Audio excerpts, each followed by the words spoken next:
జై శ్రీరామ్. అందరికీ నమస్కారం. వెల్కమ్ టు న్యూస్ అఖండ. నేను మీ కస్తూరి శ్రీధర్. మిత్రులారా, మౌలిక సదుపాయాలు అనేటివి సమాజాన్ని దృష్టిలో పెట్టుకొని కావచ్చు, లేదా పరిశ్రమల విషయంలో కావచ్చు, లేదా సంస్థ సక్రమంగా పనిచేయడానికి కావచ్చు, ఆర్థిక అభివృద్ధికి, అలాగే ప్రజల యొక్క జీవన నాణ్యతను మెరుగుపరచడానికి అవసరమైనటువంటి భౌతిక నిర్మాణాలు, అలాగే సంస్థాగత వ్యవస్థలు, అలాగే సౌకర్యాల సముదాయం అయినటువంటి రోడ్లు కావచ్చు, రైల్వేలు, విద్యుత్ గ్రిడ్లు, నీటి సరఫరా, మురుగు కాలువలు, కమ్యూనికేషన్ వ్యవస్థలు అంటే ఇంటర్నెట్ కావచ్చు, ఫోన్లు కావచ్చు, ఇట్లా అన్నమాట. అదేవిధంగా పాఠశాలలు, ఆసుపత్రులు వంటి ఈ మౌలిక సదుపాయాలకు సంబంధించినటువంటి కొన్ని ఉదాహరణలు అన్నమాట. ఇవన్నీ ఉంటే చాలా బాగుంటుంది. అంటే మనకన్నీ మౌలిక సదుపాయాలు అన్నీ సక్రంగా ఉన్నాయనుకో, మనకు ఎటువంటి ఇబ్బంది ఉండదు అనమాట. స్వేచ్ఛగా స్వతంత్రంగా మన పని మనం చేసుకుంటూ ఉండొచ్చు. ఏ ఇబ్బంది, ఏ లోటు కూడా ఉండదు. నిజానికి ఏదైనా ఒక దేశం కానీ, ఒక ప్రాంతం కానీ, ఒక రాష్ట్రం కానీ అభివృద్ధి చెందాలంటే ఆ దేశంలో ఖచ్చితంగా మౌలిక సదుపాయాల కల్పన అనేది జరగాల. మౌలిక సదుపాయాల కల్పన అనేది ఈ రోజుల్లో చాలా సాధారణమైపోయింది.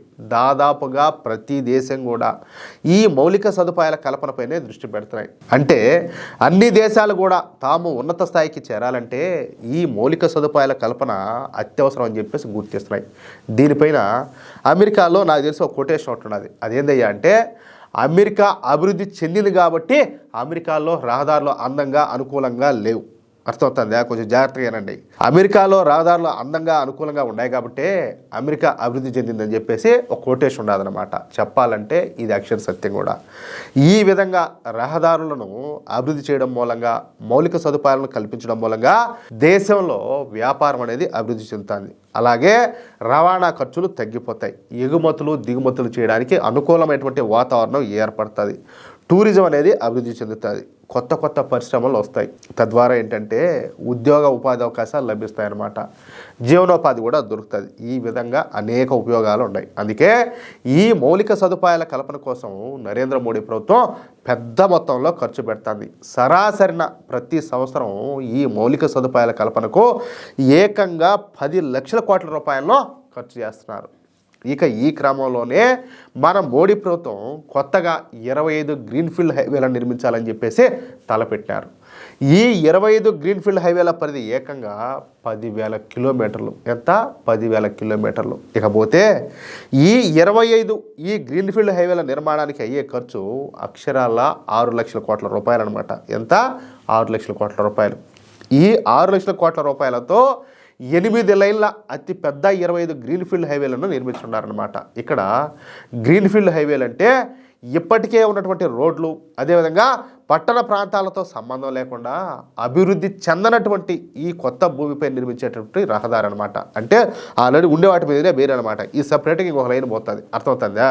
దీనిని మొదటి నుంచే నిర్మిస్తారు. పాత రోడ్లను లేకపోతే ఈ భవనాలను కూల్చేయాల్సినటువంటి అవసరం ఉండదు. దీనివల్ల పర్యావరణానికి ముప్పు కూడా ఉండదు. పర్యావరణ సమస్య చాలా తక్కువగా ఉంటుంది.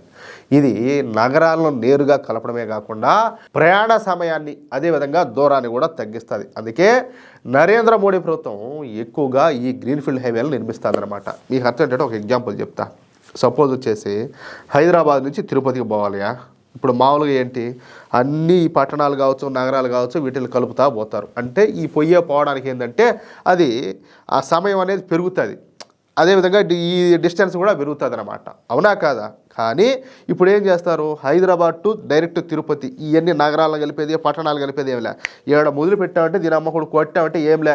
అది ఎంత స్పీడ్గా నువ్వు తిరుపతికి చేరుకోగలుగుతావు అనేది ఇక్కడ పాయింట్ అనమాట. కానీ ఏంటంటే ఈ గ్రీన్ఫీల్డ్ హైవే నుంచి ఈ లింకప్ చేస్తారనమాట. మళ్ళీ రోడ్లు ఇప్పుడు సపోజ్ వచ్చేసి మధ్యలో హైదరాబాద్ నుంచి పోయేటప్పుడు ఇప్పుడు కర్నూలు తగులుతుంది, లేకపోతే కడప తగులుతుంది, లేకపోతే ఇంకేదో టౌన్ వస్తుంది, ఏదో సిటీ వస్తుంది. వీటికి మళ్ళీ లింక్ అయి ఉంటుంది అనమాట. అంటే అతి త్వరగా చేరుకునేదానికి ఈ గ్రీన్ఫీల్డ్ హైవేలు బాగా ఉపయోగపడతాయి.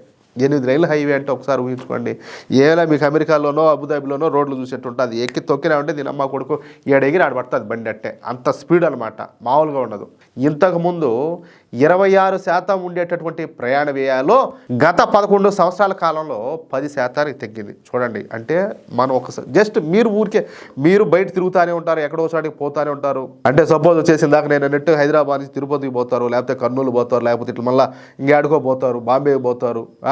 ఎట్లయినా చూసుకోండి, రోడ్లు గతంలో ఎట్లున్నాయి, ఇప్పుడు ఎట్లున్నాయి. అర్థమవుతుందా?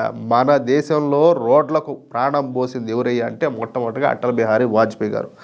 ఆయన ద్వారానే రోడ్లు అనేటివి కొంతవరకు బాగానే. తర్వాత నరేంద్ర మోడీ గారు వచ్చిన తర్వాత ఇంకేం నెక్స్ట్ లెవెల్ అనమాట డెవలప్మెంట్లో. ఈ ఎక్స్ప్రెస్ హైవేలు అని చెప్పి చేశారు, మామూలు కాదు. చూస్తూ ఉంటే మనం ఆ రోడ్ల మీద పోతా ఉంటే మనం ఏ దేశంలో ఉన్నాం రా స్వామి అనేది అర్థం కాదు. గతంలో ఏంటంటే ఓయమ్మ అమెరికాలో రోడ్లు ఎట్టుంటాయంట, ఆ దుబాయ్లో అట్టుంటాయంట, గల్ఫ్లో అట్టుంటాయంట, స్విట్జర్లాండ్లో ఎట్టుంటాయంట అని చెప్పి చెప్పుకుంటా ఉన్నారు. కానీ మన దేశంలో ఇప్పుడు రోడ్లు ఒకసారి చూడండి. అసలు మోడీ ఏం చేశాడు అనే వాళ్ళు మెట్టు తీసుకొని కొట్టా కూడా తప్పులేదు అనిపిస్తుంది. అంత అద్భుతంగా డెవలప్ చేశారు. అర్థమైందా? సరే, ఇప్పుడు దీనిని వచ్చే సంవత్సరానికి 9% తగ్గించడానికి 6 లక్షల కోట్లతో ఈ 25 జాతీయ రహదారులు నిర్మిస్తున్నారన్నమాట. అంటే ఇంకా అడ్వాన్స్డ్ ఎక్స్ప్రెస్ హైవేలు అనుకుంటే వాటికంటే ఇంకా అడ్వాన్స్డ్ అన్నమాట ఈ రోడ్లు. వీటి మూలంగా మన దేశంలోని పెద్ద నగరాల్లో ట్రాఫిక్ కనీసం 15% తగ్గుతుందని చెప్పేసి ఒక అంచనా అనమాట. అంటే అన్ని రకాలుగా ఆలోచన చేసే మోడీ ప్రభుత్వం ఈ నిర్ణయం తీసుకునింది అనమాట. ఇక ముడి చమురు నిక్షేపాలు, అదేవిధంగా పెట్రోలియం ఉత్పత్తుల దిగుమతుల కోసం మన దేశం ప్రతి సంవత్సరం కూడా 22 లక్షల కోట్ల రూపాయలు ఖర్చు చేస్తుందంట.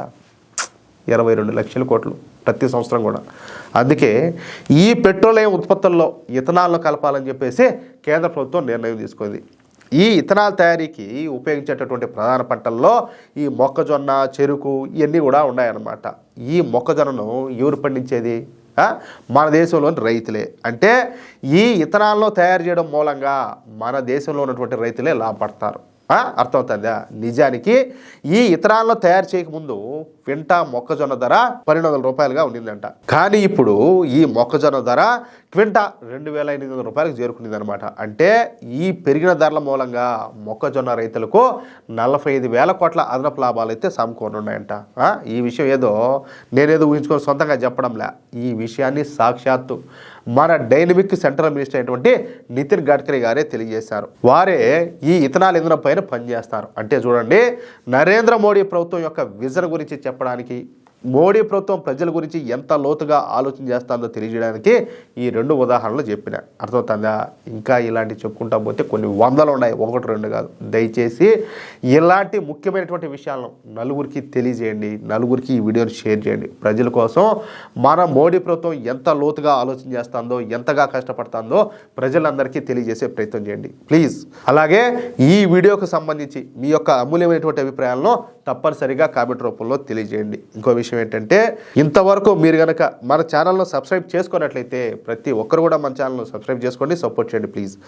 జై శ్రీరామ్, జై హింద్.